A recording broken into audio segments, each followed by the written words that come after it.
मेरे शहर गोपालगंज में जब कोई ऐसा अनोखा चीज होता है जो पहली बार शहर के हिसाब से हुआ हो तो निजी तौर पर हमको सबसे ज्यादा अच्छा लगता है। इसीलिए क्योंकि हम जब सुनते हैं कि गोपालगंज का आदमी गोरखपुर गया है अपने हाथ के टूटने का इलाज करवाने तो हमको बहुत दुख होता है। हम जब सुनते हैं कि हमारे गोपालगंज में ऐसा अस्पताल नहीं है जिस पर आदमी विश्वास करके जाए और अपना सारा दुख बता दे और डॉक्टर साहब इतने काबिल हो और उनके पास ऐसा इक्विपमेंट्स हो जो उनका दुख हर ले, तो हमको लगता है कि काश ऐसा अस्पताल बिहार में खुल जाता, गोपालगंज में खुल जाता। और उसके बाद हम चुनाव को कवर करने गोपालगंज आए थे। हमारी भेंट हो गई है शानू गुप्ता जी से। शानू गुप्ता जी एक ऐसा अस्पताल खोलने वाले हैं, खोल चुके हैं। एक दो दिन में आप सब कुछ इनके बारे में जान जाएंगे। और ये अस्पताल, इसका नाम है Maya hospital bone and joint surgery centre. और उससे पहले आपको हम ये दिखाना चाहेंगे, भाई साहब देखिए लिखा हुआ know your options that deliver complete peace of mind. और अलग अलग हड्डी का यहाँ पर बताया गया है विवरण कि कौन सा हड्डी क्यों डिसलोकेट होता है, कौन सा हड्डी क्यों टूटता है। आजकल हड्डी का बहुत सारा रोग आ गया है। पढ़ाई लिखाई भाई साहब बाहर से करके आए हैं। और हम जब इनसे बात कर रहे थे तो भाई साहब ने बताया कि बाहर कुछ काम भी कर रहे थे, नौकरी कर रहे थे, पैसा खूब कमा रहे थे। लेकिन जब इनको लगा कि अब गोपालगंज को वो लौटाने का वक्त आ गया है जो गोपालगंज ने इनको दिया है, तो शानू जी भागे भागे आ गए हैं गोपालगंज। और अब अपन इनसे बात करेंगे। बहुत बहुत धन्यवाद यहाँ आने के लिए। अब बताइए क्या है माया हॉस्पिटल और क्या खोले हैं आप, और फिर हम लोग पूरा टूर करेंगे कि क्या क्या बना है। बताइए माया हॉस्पिटल क्या है। जी, मेरा नाम डॉक्टर शानू गुप्ता है। मैं ऑर्थोपेडिक्स सर्जन डॉक्टर हूं।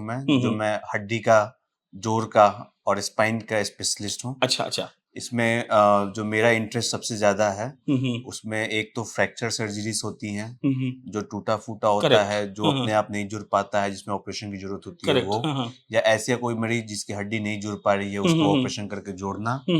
कोई मरीज ऐसा जिसका बहुत टाइम से कंधे का दर्द है, कमर का दर्द है, घुटने का दर्द है, या फिर कूल्हे का दर्द है जो दवाइयों से ठीक नहीं हो पा रहा है, एक आधा बार इंजेक्शन भी लगवाया आराम नहीं हो पा रहा है। अब ऐसी नौबत आ गई है कि ऑपरेशन की टाइम आ गया है, अब बिना ऑपरेशन के नहीं चला जिला जाता है। उन लोगों का इलाज करना। और हमारे पास सारी लेटेस्ट टेक्नोलॉजीज हैं, सारी की सारी लेटेस्ट मशीन्स हैं जिनके थ्रू हम इस तरह के इलाज को हम संभव कर पाएंगे। अच्छा, तो माया हॉस्पिटल इसलिए खोला गया है कि हड्डी से संबंधित कोई भी रोग हो तो आप यहाँ आकर इलाज करवा सकते हैं। जी जी। अच्छा, और ये आपका अस्पताल है। जी सर। गोपालगंज का अस्पताल है। अब थोड़ा हड्डी वाले बात कर लेते हैं, बहुत परेशान होता है लोग। सबसे बड़ा दिक्कत क्या है, एक तो उम्र बीत जाने के बाद कमर दर्द, कूल्हा दर्द, घुटना दर्द सुन के हम डिस्टर्ब हो जाते हैं। क्या है, क्या हिसाब किताब है? घुटना में जो अर्थराइटिस भी होता है जिसको हम लोग गठिया कहते हैं, उसके बारे में कुछ बताइए और कैसे कैसे आप ये ठीक करते हैं, समझाइए ना हमको। जी जी। देखिए, एक उम्र के बाद जैसे हमारी गाड़ी है, जल्दी बात करते हैं। हाँ, जैसे हमारी गाड़ी है, हम गाड़ी खरीदते हैं, 5 साल कोई दिक्कत नहीं थी, 5 साल के बाद हल्का फुल्का प्रॉब्लम शुरू हो जाता है। उसी तरह बूढ़े लोगों में खास तौर पर तो शरीर भी एक गाड़ी है। शरीर भी एक तरह का गाड़ी है। अच्छा। यूजुअली 50-60 साल के बाद एजिंग की वजह से, कितनी बार जेनेटिक्स की वजह से नी में आर्थराइटिस हो जाता है। और हड्डी, दोनों हड्डियां जो होती है, फीमर और टिबिया, उनके बीच की जो गद्दी होती है, मेनिस्कस होता है, और जो लिगामेंट्स होते हैं और जो कार्टिलेज होता है, वो सब घिस जाता है, जिसको कहते हैं ग्रीस कम हो गया, है ना। वो सब खत्म हो जाता है। ग्रीस कम होता है वैसे ही ह्यूमन बॉडी में भी होता है, कहने का बात है। लेकिन एक्चुअली में लिगामेंट कैप्सूल खत्म हो जाता है, मेनिस्कस फट जाते हैं। और क्या होता है, एक हड्डी दूसरी हड्डी से डायरेक्ट, फीमर और टिबिया एक दूसरे से टकराती है। और मरीज को बहुत ज्यादा दर्द होता है। और यूजुअली इतनी लंबे टाइम तक दवा खाता है जो उसको इस एज में नहीं खानी चाहिए, जिससे बहुत सारे की किडनी वगैरह की बीमारियां हो जाती है। क्या उपाय है इसका? देखिए, पहले तो 100 साल पहले तो अलग बातें थी, लेकिन अभी लेटेस्ट ये है कि अगर आपका आर्थराइटिस बहुत ज्यादा है और घुटने में हड्डी से हड्डी टकरा रहा है और आपको डेली 3-4 टैबलेट खाना पड़ता है, या हफ्ते में आपको ऐसा दिन नहीं जाता है कि आपको रात में अच्छे से नींद आ पाए, आप चल फिर नहीं पाते हैं घुटने की दर्द की वजह से, तो आज के डेट में आर्टिफिशियल नी रिप्लेसमेंट सर्जरीज जो हैं, जो बहुत सक्सेसफुल सर्जरीज है, लोगों ने पूरे दुनिया भर में सैकड़ों देशों में करोड़ों लाखों लोगों ने कराया हुआ है और रिजल्ट्स बहुत अच्छे हैं उससे। लेकिन हमारे यहाँ पे अपने बिहार साइड के, जो गोपालगंज साइड के लोग, मैंने बहुत लोगों से मिला भी, मैं, वो लोग घबराते हैं कि ऑपरेशन से ये हो जाएगा जी, ऑपरेशन से क्या हो जाएगा। तो उसके लिए मैं बोलूंगा उन लोगों को, मैं आपके सहायता से, आपके चैनल के थ्रू, कि आप एक बार अपनी बीमारी को समझें। 50% लड़ाई तो अपनी बीमारी समझना ही होता है, और उसके बाद से उसका सही इलाज की तरफ आगे बढ़े। और ऐसा कुछ नहीं है कि इलाज कोई चीज का मुमकिन नहीं है, लेकिन लोग नॉलेज की अभाव की वजह से उनको पता ही नहीं रहता। मैंने कितने लोगों को देखा है कि वो बोलते हैं अब तो कुदरत की देन है, अब मेरा घुटना खराब हो गया जी, हो गया। लेकिन माने ठीक ना हो सके आप इनके भाषा लोगों को में। ऐसा लगता हाँ, है कि भगवान अपने दिल बड़े। बहुत सारे गांव के लोग को मेरे को मिला, मैं उन हाँ। लोगों ने ऐसा बोला कि अब तो हो गया, अब तो चल नहीं नहीं पाते हैं। हाँ, तो मैंने उन लोगों को बताया कि नहीं, ऐसा नहीं, ऐसा जो बड़ी दिल्ली मुंबई में भी जो लोग रहते हैं उनके भी घुटने खराब होते हैं, हाँ, हाँ। जो लोग अमेरिका में रहते हैं उनके भी खराब होते हैं। मतलब नॉर्मल बीमारी है, हाँ, हो ये सकता है। एक प्रकार की बीमारी है, शुगर जैसे हो जाता है हाँ। लोगों को, वैसे आर्थराइटिस एक बीमारी हो जाता है। अब उससे घबराना नहीं है, उसके साथ रहना है, उसका इलाज कराना है। सानू जी बहुत अच्छा इंफ्रास्ट्रक्चर बनवाया है, अंदर एक शानदार ओटी है, हम चाहते हैं पहले वो आप लोग घुमा देते हैं, समझ लेते हैं कि ओटी में क्या होता है, फिर अपन इंफ्रास्ट्रक्चर के बारे में बात करेंगे, यही बात करेंगे कि सबसे कॉमन प्रॉब्लम क्या है और गोपालगंज जाकर शानू जी क्या बदलने का प्रयास करेंगे। आइए ना, तो हम लोग चलेंगे अभी ऑपरेशन थिएटर में। ऑपरेशन थिएटर में क्या क्या भाई साहब ने बनवा के रखा हुआ है और ऐसा क्या है उस ऑपरेशन थिएटर में कि वह हम लोग को जरूर जाना चाहिए। इसीलिए भी जाना चाहिए क्योंकि जब बात करते हैं हम डेवलपमेंट की और गोपालगंज जैसे शहर में कि कैसे आकर यहाँ पर एक आदमी इतना शानदार काम कर रहा है कि अगर आप उसको देखेंगे तो आपको ये समझ में आएगा कि आप अगर यहाँ पर जो चीज एक्सपेक्ट नहीं कर सकते थे वो यहाँ पर कैसे खुल गया। आइए ओटी कॉम्प्लेक्स दिखा दो, लिखा हुआ ओटी कॉम्प्लेक्स यहाँ पे लिखवाया गया है, बढ़िया फील आ रहा है, मतलब जैसे आप दिल्ली उल्ली के अस्पताल में जाइएगा वैसे ही हम देख के आए हैं, तो हम भी रहे तो लगा कि वैसा ही कुछ बना दी है ना। हम लोग सोच यही था ना कि जैसा वहां होता है वैसा यहाँ हम लोगों ने देखा कि मैंने कितने लोगों को देखा, मेरे से भी मिलने आके हमसे, मैंने भी कितने लोगों के ऑपरेशन किए हैं दिल्ली में, जिनके घुटने खराब थे, अच्छा, जिनके स्पाइन का तकलीफ था, जो आराम नहीं हो रहा था दवाइयों से, आते हैं वो लोग। दिल्ली आना, इतनी दूर घर से जाके इलाज कराना, वो अपने आप में बहुत बड़ा एक चैलेंज है मरीज के लिए भी और मरीज के साथ है तमीरदार के लिए भी। करेक्ट। तो हमने देखा है कितने लोगों को कि हमने ये विजन रखा हमने कि किस तरह से जो दिल्ली में, मुंबई के जो टॉप प्राइवेट हॉस्पिटल्स में जो प्रीमियम जो लोग मानते हैं, जो मेन लोकल लैंग्वेज में मानते हैं कि बहुत ही अच्छा इलाज जो है, वो लेटेस्ट जो इलाज है, लेटेस्ट जो सर्विसेज हैं, लेटेस्ट जो इक्विपमेंट्स हैं, ये कैसे हम लोग का ये प्रयास रहा कि किस तरह से उस इलाज को हम लोग अपने शहर में, अपने जिला में इसको स्टार्ट कर पाए।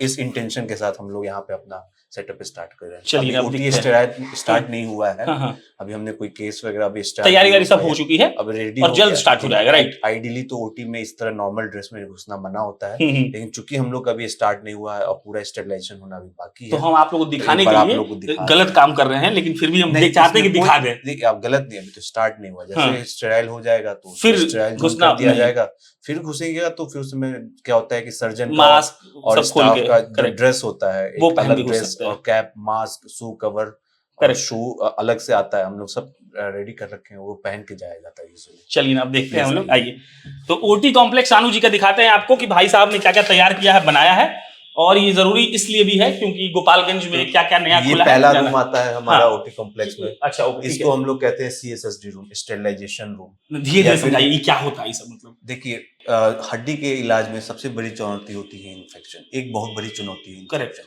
हमारा पूरी तरह से ध्यान 100% मरीज को इन्फेक्शन नहीं हो जब वो ऑपरेशन कराए। करेक्ट। उसके लिए हर एक उपस्थित मेजर, हर एक उपस्थित प्रयास किया गया है कि जो भी चीज बेस्ट टू बेस्ट हो इन्फेक्शन कम करने के लिए। उसके लिए एक अलग से हमने डेडिकेटेड CSSD रूम बनाया है, जिसमें एक डेडिकेटेड ऑटोक्लेव है। हमारे यहाँ पे हमने ऐसा सिस्टम बनाया है कि कोई भी ऑपरेशन होता है, कोई भी इंस्ट्रूमेंट यूज होता है, तो हर एक सामान 2 बार स्टेराइल हमने प्रोटोकॉल बनाया हुआ है। कागज पे जब तक वो 2 बार स्टेराइल नहीं होगा तब तक ऑपरेशन थिएटर में अंदर नहीं जाएगा। इस तरह से हम लोगों ने अपना सिस्टम बनाया हुआ है। ये ऑटोक्लेव है, यहाँ पे इंस्ट्रूमेंट कैबिनेट है, और ये बाकी सामान जो ऑपरेशन के, यहाँ पे सर्जन हैंड वॉश करते हैं, इसको स्क्रब सिंक कहते हैं। अच्छा। उसके ऊपर भी हमने लगाया है कि ये, हाँ, अभी ये पानी वहां से टैप ऑन होता है, मैं दिखा देता हूँ।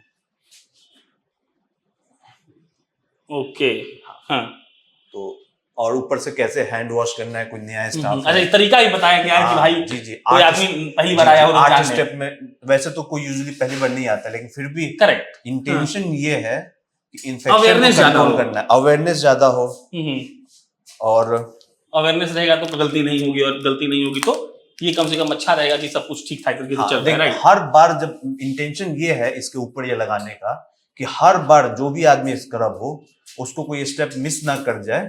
जैसे कितने बार क्या होता है कि 8 स्टेप है ना, हैंड वॉश करने के, आप खुद पढ़िए, रब hands for hand hygiene, wash hands when visibly सोइल्ड, है ना, 30 सेकंड तक वॉश करना है, सब समझाया गया है, इंस्ट्रक्शंस और पोजीशन के साथ कि आपको कैसे करना है। राइट, ये इंटेंशन है कि एक भी स्टेप मिस नहीं हो जिससे कोई खतरा का। आइए ऑपरेशन थिएटर में आइए, Maya hospital bone and joint surgery centre का, और इस ऑपरेशन थिएटर में जब आप घुसेंगे तो आपको नई नई चीजें दिखेंगी। शायद लोग एक्सपेक्ट नहीं कर रहे होंगे कि गोपालगंज में ऐसी चीजें हो सकती हैं, और बहुत खुशी की बात है कि डॉक्टर सानू ने ऐसा सोचा भी है और उन्होंने साबित भी किया है। चला जाए अंदर? जी आइए।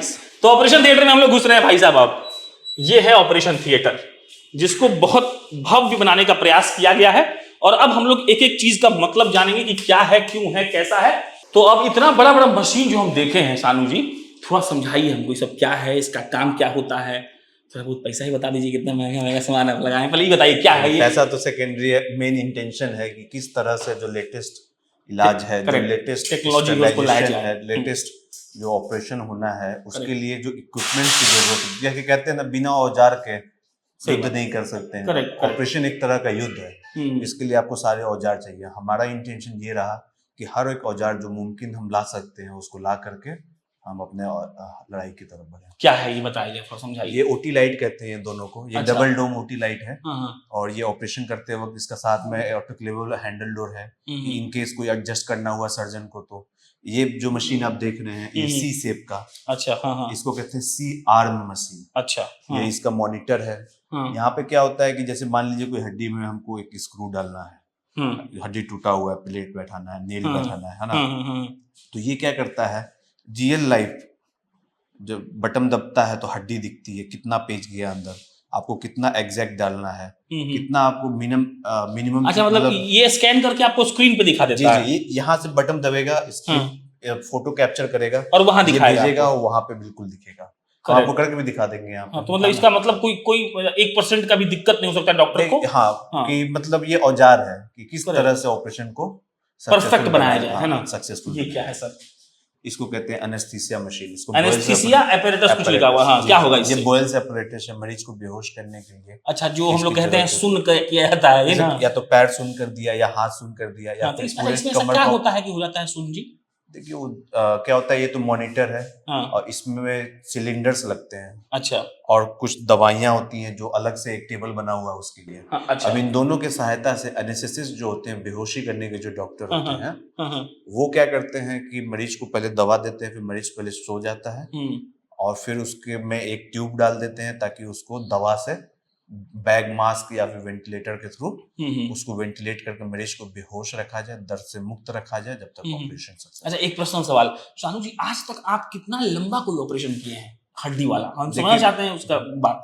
हम लोग, मैं जिस हॉस्पिटल में दिल्ली में काम करता था, वहां पे सबसे लंबा जो ऑपरेशन जिसमें मैं सहयोगी था, इसमें मैं एक पार्ट था, क्योंकि एक ऑपरेशन एक आदमी नहीं। करेक्ट, हाँ, बहुत सारे लोग, बहुत बड़े सर्जन होते हैं, बहुत सारी टीम होती है।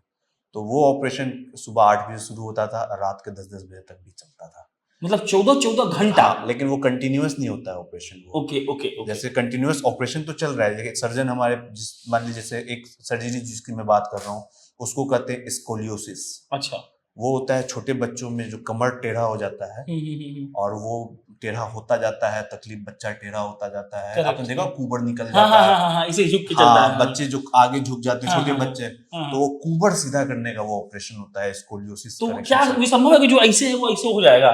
देखिए, उसमें क्या है कि हमारे प्रैक्टिकल गोल्स होते हैं। हम रियलिस्टिकली साइंटिफिकली सोचें तो मरीज की उम्र बहुत छोटी होती है। स्कोलियोसिस के पेशेंट जो होते हैं, ज्यादातर जो बच्चे होते हैं, उनको बड़ा एक जीवन होता है उनके आगे। हमें ये देखना होता है कि ऐसा कौन सा पोजीशन जो हम बेस्ट उनके लिए कर पाए, जिसमें उनको नस भी नहीं दबे, पैरों का जीवन भी सही रहे, और एक एक्सेप्टेबल पोजीशन तक आ जाए। उसमें होता है, क्राइटेरिया होता है। अच्छा। कुबर का अगर एंगल, इसका एक कॉप्स एंगल होता है, वो 60 डिग्री से ज्यादा होता है, तब भी हम उसको ऑपरेशन के लिए सलाह देते हैं। और कोशिश करते हैं उसको हम 20 डिग्री तक ले आए।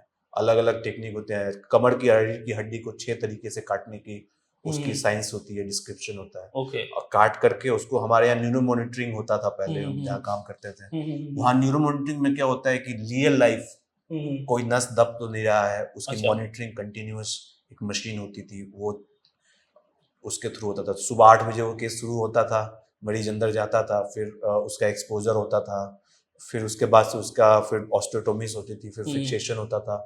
जब करेक्शन होता है, जो मोस्ट क्रिटिकल स्टेप होता है, उसमें जो एचओडी सर होते हैं वो भी होते हैं, बाकी सीनियर कंसल्टेंट भी होते हैं, बाकी सारे टीम के डॉक्टर्स, उस समय सारे लोग रहते हैं कि कितना करेक्शन हो। वो कॉम्प्लेक्स प्रोसीजर है। वो सुबह 8 बजे से शुरू होता था, 8-9 बजे रात तक चलता था। वो सबसे बड़ी सर्जरी। ये सब क्या है डॉक्टर साहब?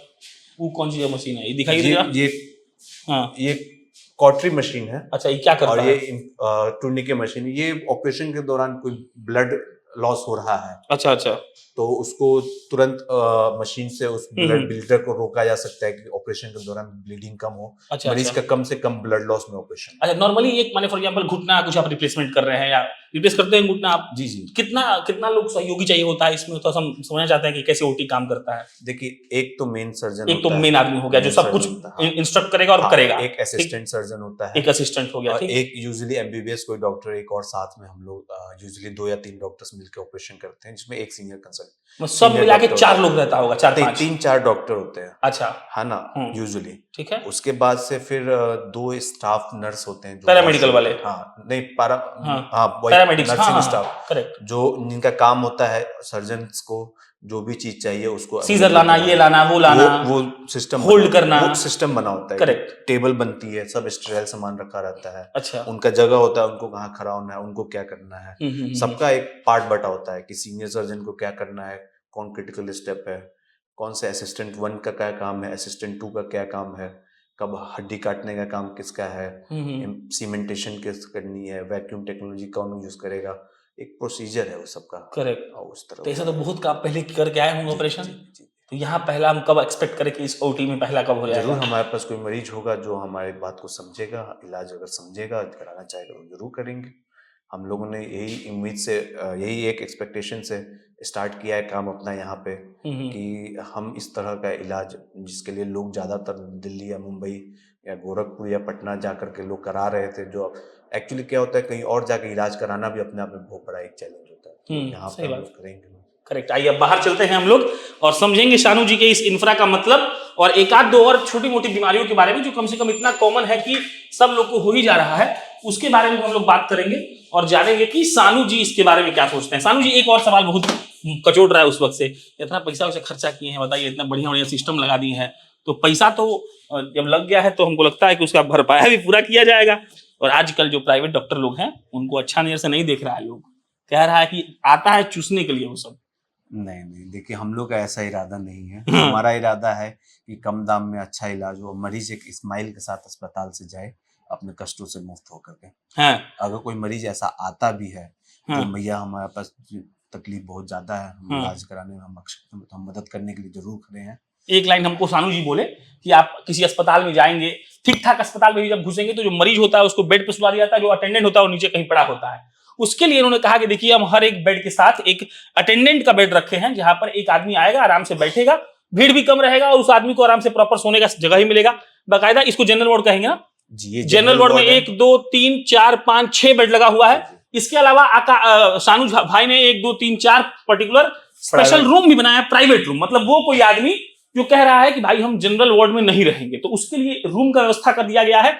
और हमको लगता है कि अगर ऑर्थोपेडिक्स वाले मामलों की बात करें तो सानू जी गोपालगंज में ऐसा नहीं है कहीं, राइट?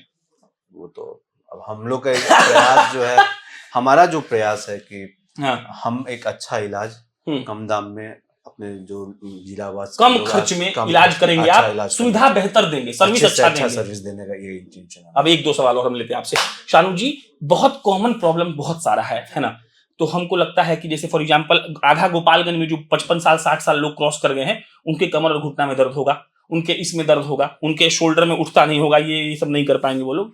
तो ये जो नॉर्मल सा बात है, क्या ये ठीक हो सकता है? देखिए आप बहाना बना रहे हैं। मैं बताता हूँ, आप वेस्ट में, यूरोप में, यूएस में ये सब बीमारियां ओटीआई बंद मत करिएगा, ये सब बीमारियां काफी कॉमन है। एक्चुअली क्या होता है कि कोई आदमी का घुटना खराब हो जाता है, वो चलना फिरना घर के बाहर बंद कर देता है, सिर्फ अपने रूम में चल रहा होता है, फिर धीरे धीरे वो बिस्तर पकड़ लेता है और वो और बीमार होता जाता है। लेकिन अगर कोई बीमारी पहले आती है, उसको अगर अपने टाइम पे हैंडल कर लिया तो उसकी बाहर जाने की एक्टिविटी कम नहीं होगी, उसका मूड भी अच्छा रहेगा, उसके हेल्थ भी अच्छा रहेगा, अच्छा, तो ओवरऑल लाइफ बेटर रहेगी, मतलब ठीक हो सकता है। जी, ये ऑपरेशंस बहुत सक्सेसफुल ऑपरेशन है, जैसे कि हिप रिप्लेसमेंट है, नी रिप्लेसमेंट है, शोल्डर की सर्जरी, घुटना को बदल देते हैं क्या? नहीं, उसमें क्या होता है, वो सरफेस आर्थोप्लास्टी होती है। मतलब उसमें क्या होता है, जो हड्डी से हड्डी जो टकराता है, जिसकी वजह से बहुत दर्द होता है, हम उस हड्डी को मैं आपको बोन मॉडल पे भी एक बार समझा दूंगा। करेक्ट। वो क्या होता है, हड्डी को हम ऐसा काटते हैं, उसमें एक प्रोस्थेसिस आता है, हम उसको लगाते हैं सीमेंट के थ्रू, और उसको हम नी को बैलेंस कर देते हैं। हम कोशिश करते अच्छा। हैं जो नेचुरल भगवान का बनाया हुआ नी है उसको अधिक से अधिक रेप्लिकेट कर पाए और मूवमेंट ज्यादा से ज्यादा हो पाए।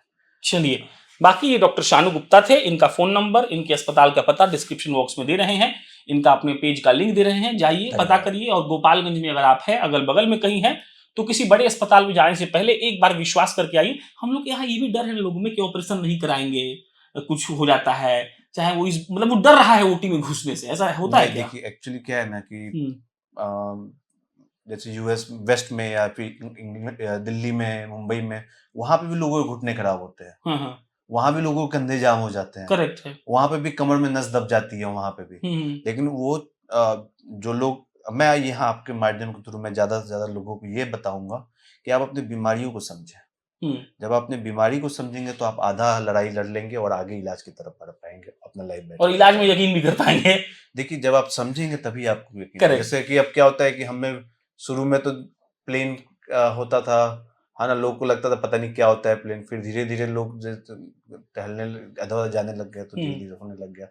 तो साइंस पे बिलीव करने वाली बात है, अगर बिलीव है तो आगे बिल्कुल। चलिए। हाँ। गोपालगंज में अगर आप हैं तो बिल्कुल एक बार आइए, घूमिए, अपनी तकलीफ को बताइए, और हमको भरोसा है लमसम 2 घंटे से शानू जी के साथ हम यहाँ पे हैं और ये समझ में तो आ चुका है कि भाई साहब आपको निराश नहीं करेंगे। बहुत बहुत धन्यवाद।